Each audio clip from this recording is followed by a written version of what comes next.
હવે પડશે હાડ થીજવતી ઠંડી। હવામાન વિભાગ અનુસાર 2 દિવસમાં 2 થી 4 ડિગ્રી સુધી તાપમાન ઘટશે। શનિવારે અમદાવાદનું સરેરાશ લઘુત્તમ તાપમાન 2 દિવસમાં 6 ડિગ્રી જેટલું ઘટી 13.8 ડિગ્રી થઈ જતા ઠંડીમાં વધારો થયો।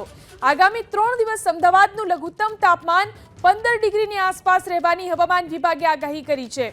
ગઈકાલે નલિયામાં 13.2 ડિગ્રી સાથે સૌથી વધુ ઠંડી પડી તો ગાંધીનગરમાં 13.5 અને ડીસામાં 13.9 ડિગ્રી તાપમાન નોંધાયું।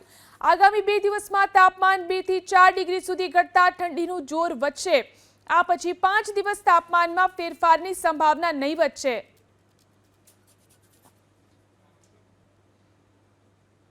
તો આગામી સમયમાં ઠંડીનો ચમકારો વધવાની આગાહી કરવામાં આવી છે। 13.8 ડિગ્રી અમદાવાદમાં ઠંડી નોંધાઈ છે। 2 દિવસ કાતિલ ઠંડી પડવાની આગાહી કરવામાં આવી છે।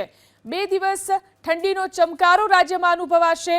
રાજ્યમાં હાડ થીજવતી ઠંડીનો અનુભવ અનેક વિસ્તારોની અંદર થઈ રહ્યો છે, ત્યારે હજુ પણ ઠંડીનું પ્રમાણ વધી શકે છે। નલિયામાં 13.2 ડિગ્રી સાથે સૌથી વધુ ઠંડીનું પ્રમાણ નોંધાયું।